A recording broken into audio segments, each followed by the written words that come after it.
Hello friends, welcome to our channel ब्रेनियक्स।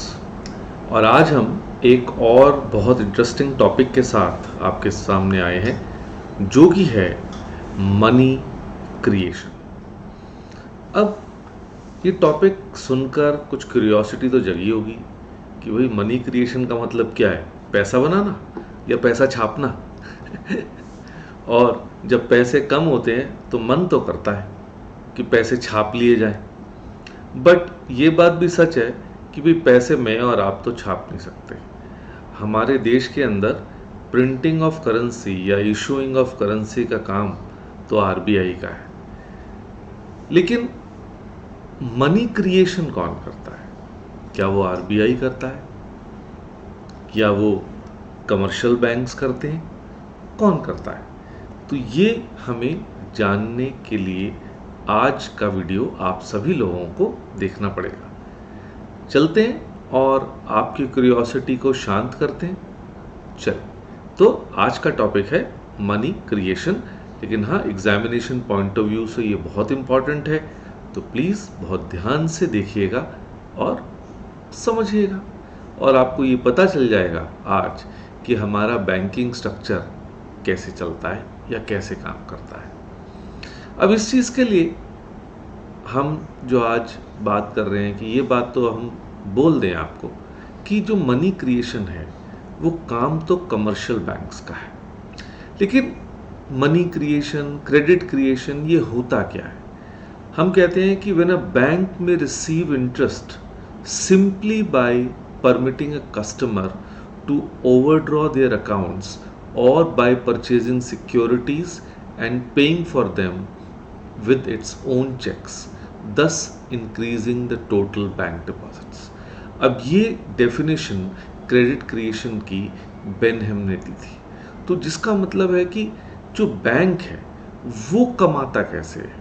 कि भाई आप देखते हो कि भाई बैंक में हम अपना सेविंग, अलग अलग तरह के अकाउंट्स खोलते हैं, जिसमें हम कहें कि करंट अकाउंट है, सेविंग अकाउंट है, एफडीज होती हैं, आरडीज, रिकरिंग डिपॉजिट्स होते हैं। तो इस अलग अलग तरीके के अकाउंट्स होते हैं, तो हम पैसा बैंक में जमा करते हैं। तो क्या बैंक, और उसके बदले में बैंक हमें इंटरेस्ट देता है।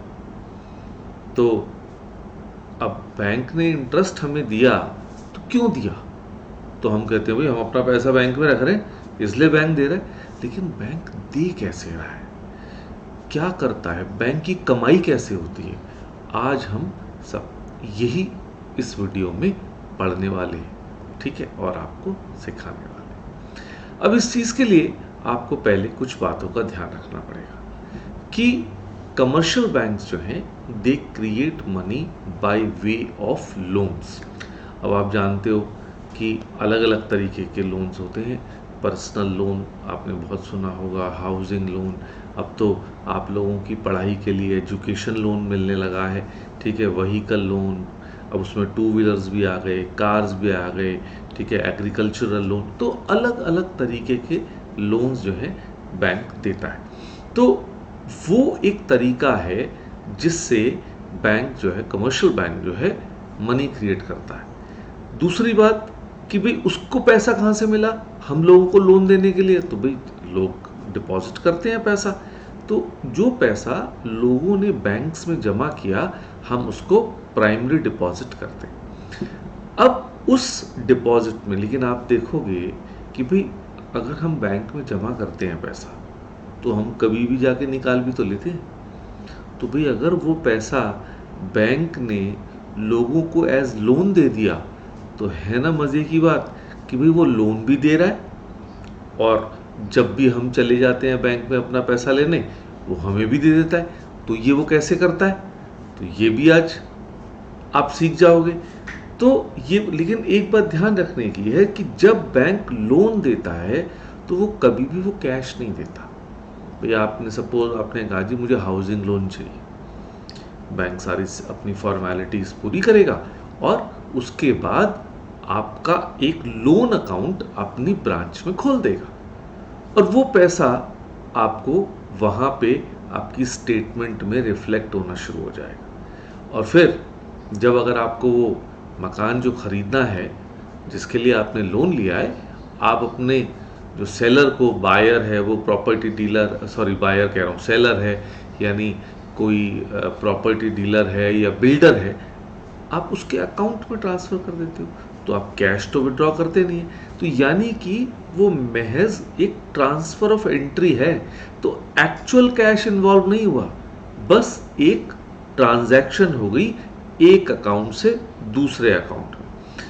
तो इस तरीके से आप कह सकते हो कि बैंक जो है कई गुना ज़्यादा पैसा क्रिएट कर पाता है उस अमाउंट से जो कि उसके पास एज डिपॉजिट रखा हुआ है। ठीक है, और वैसे एक बात बता दूं कि ये सब इस कॉन्सेप्ट पे चलता है कि जितने लोगों ने बैंक में पैसा जमा कराया है वो कभी एक साथ नहीं आते लेने। आप ये मान लीजिए कि दुनिया का रिचेस्ट बैंक भी बंद हो जाएगा अगर जितने लोगों ने उसके यहाँ पैसा डिपॉजिट कर रखा है वो सारे के सारे एक साथ लेने आ जाए। और वही इंश्योरेंस बिजनेस पे भी यही चलता है कि क्लेम्स आते हैं, इंश्योरेंस कंपनी क्लेम्स देती भी है लोगों को, बट वो उस रेशियो में कभी नहीं होते जितने लोगों ने प्रीमियम पे किया होता है उसके पास। तो ये जो सारा फाइनेंशियल ट्रांजैक्शंस का सिस्टम है, बैंकिंग सिस्टम है, एक्चुअली इसी चीज़ों पे चलता है। तो अब हमने कहा कि जो हमने पैसे जमा किए बैंक के पास उसको तो हमने प्राइमरी डिपॉजिट कर दिया, और जो वो लोन्स की एंट्री करता है एक अकाउंट से दूसरे अकाउंट में, वो they are kind of secondary deposits. तो आप ये कह सकते हो कि demand deposits is the sum of primary deposits and secondary deposits. तो ये बात ध्यान रखिएगा, क्योंकि इसी कॉन्सेप्ट को समझते हुए आप आगे बढ़ेंगे। अब इसके साथ हमें कुछ अजम्पशंस लेनी पड़ेंगी। वो अजम्पशन क्या है कि भाई हमारे, अगर हम केवल अपने ही देश की बात करें तो भाई बहुत सारे बैंक्स हैं, गवर्नमेंट बैंक्स भी हैं, प्राइवेट बैंक्स भी हैं। गवर्नमेंट बैंक्स की बात करें तो state bank of India is the largest government bank, मतलब लार्जेस्ट कमर्शियल गवर्नमेंट बैंक। फिर कैनरा बैंक है, पंजाब नेशनल बैंक है, इस तरह से अलग अलग बैंक्स हैं। उसी तरह से प्राइवेट सेक्टर में चले जाएं तो HDFC है, ICICI है, एक्सिस बैंक है, इस तरह से अलग। तो हम इस तरह का जब मनी क्रिएशन की बात करते हैं तो हम ऐसा नहीं कर सकते कि हम अलग अलग बैंक्स के लिए अलग अलग करेंगे। तो हम एक अजम्पशन ले लेते हैं कि जो पूरा बैंकिंग स्ट्रक्चर है उसको हम एक बैंक के रूप में ट्रीट करेंगे इस कॉन्सेप्ट को समझने के लिए। और ये भी अज्यूम करेंगे कि जितना भी इकोनॉमी के अंदर लेन देन हो रहा है, यानी रिसीट्स एंड पेमेंट्स, वो केवल थ्रू बैंक्स हो। तो एक तरीके से आप इस चीज़ को कह सकते हो कि it is a cashless economy, right. तो इन दो अजम्पशंस के साथ हम आगे बढ़ते हैं उस प्रोसेस को समझने के लिए कि मनी क्रिएशन क्या है। अब इस बात को समझने के लिए, इस प्रोसेस को समझने के लिए हम एक एग्जाम्पल ले लेते हैं कि भाई इनिशियली जब ये बैंकिंग सिस्टम शुरू हो रहा है तो हमने कहा बैंक के पास 1000 करोड़ के डिपॉजिट। लेकिन जैसा हमने कहा कि भाई बैंक सारा का सारा पैसा तो लोन में नहीं दे सकता ना, क्योंकि भाई जिन जो डिपॉजिटर्स हैं वो भी तो जो है बैंक से कभी भी अपनी रिक्वायरमेंट को फुलफिल करने के लिए बैंक से विड्रॉ करने आ सकते हैं। अब ऐसे में आप सोचो, आपको किसी चीज़ की ज़रूरत हुई, आप बैंक गए, भाई मेरा पैसा मुझे विड्रॉ करना है, और बैंक कहे जी मैं तो नहीं दे सकता, वो तो मैंने लोन में दे दिया किसी को, तो ये तो गलत हो जाएगा। तो ऐसा नहीं होता। तो बैंक जो है कुछ पोर्शन हमेशा एज रिजर्व रखता है अपने पास, जो कि डिपॉजिटर की नीड्स को फुलफिल करने के लिए। और ये तो मैंने अभी बताया ही है कि ऐसा कभी नहीं होता कि जितने डिपॉजिटर्स हैं बैंक के वो सारे के सारे एक साथ विड्रॉ करने आ जाए। ठीक है, तो यहाँ पे हम एक ऐसे अजम्पशन ले लेते हैं कि ऐसा 10% वो एज रिजर्व रखता है। तो इसका मतलब क्या हुआ कि अगर 1000 करोड़ के इनिशियल डिपॉजिट्स हैं और वो 10% जो है अपने पास रख रहा है, तो इसका मतलब 100 करोड़, तो वो 900 करोड़ को यूज कर सकता है एज लोन। यानी कि if the bank wants to lend money to people in loans, तो वो 900 करोड़ का अमाउंट हो गया। अब ये बात तो हो गई कि भाई इन 1000 करोड़ के बाद उसने 100 करोड़ अपने पास रख लिए और 900 करोड़ लेटस से एज लोन दे दिए। अब हम अपनी उस अजम्पशन पे आ जाते हैं जिसमें हमने कहा कि सारा it is a cashless economy, कि जितना लेन देन हो रहा है वो सब बैंक के थ्रू हो रहा है। तो इसका मतलब जब बैंक ये 900 करोड़ रुपए 900 करोड़ रुपीस वो एज लोन देगा तो वो पैसा वापस बैंक में आ जाएगा, क्योंकि भाई उसने अपने जो है बोरोवर को लोन दिया और बोरोवर ने कहीं पेमेंट की होगी और वो पेमेंट वापस बैंक में ही आ गई। तो अब जब सेकेंड स्टेप में चले तो अब यानी कि बैंक के पास इनिशियल डिपॉजिट अब एक तरीके से क्या हो गया राउंड 1 के बाद कि हमने कहा जी 900, अब उसका फिर 10% रख लेगा तो यानी 90, तो यानी अब बैंक के पास आ गया 810 rupees to be given as loans, right. तो आप देखो कि उसी 1000 करोड़ से वो काम चला रहा है। अब उसके बाद ये प्रोसेस चलता रहेगा कि भाई फिर उसने 810 दे दिए तो फिर वापस आ गया उसके पास, तो उसने 81 करोड़ रुपीस जो है अपने पास एज रिजर्व रख लिए, 729 करोड़ जो है। तो ये प्रोसेस तब तक चलता रहेगा जब तक वो अमाउंट इतना छोटा हो जाए कि अब वो फर्दर एज लोन नहीं दे सकता। अब इसी बात को एक बार फिर से हम चाहे इस टेबल के से समझ सकते हैं कि जो एग्जाम्पल की बात मैं कर रहा था कि तो देखिए इनिशियल डिपॉजिट 1000 करोड़, रिजर्व 10% रखा यानी 100, तो उसने लोन दे दिया 900 करोड़। अब 900 करोड़ वापस एज डिपॉजिट आ गए तो अब उसने 90 करोड़ रख लिया एज रिजर्व और 810 करोड़ का वो लोन दे पाया। Once again that loan came back to the bank in the form of deposit और अब वो 729 करोड़ का लोन दे पाया और 81 करोड़ का तो रिजर्व रख पाया। तो ये जैसा कि हमने कहा ये प्रोसेस लगातार चलता रहेगा जब तक कि ये अमाउंट इतना छोटा हो जाए कि अब वो फर्दर लोन में नहीं दिया जा सकता।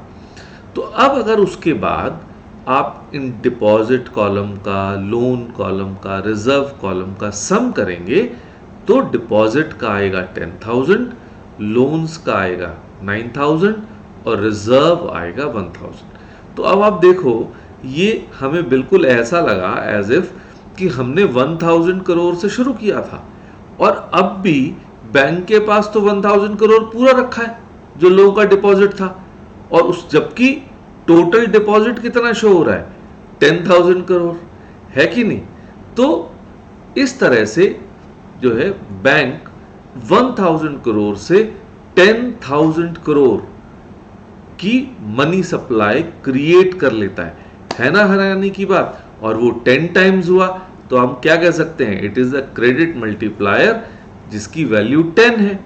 तो this is the mechanism of deposit multiplication. तो आई बिलीव आपको ये प्रोसेस सारा समझ आया होगा।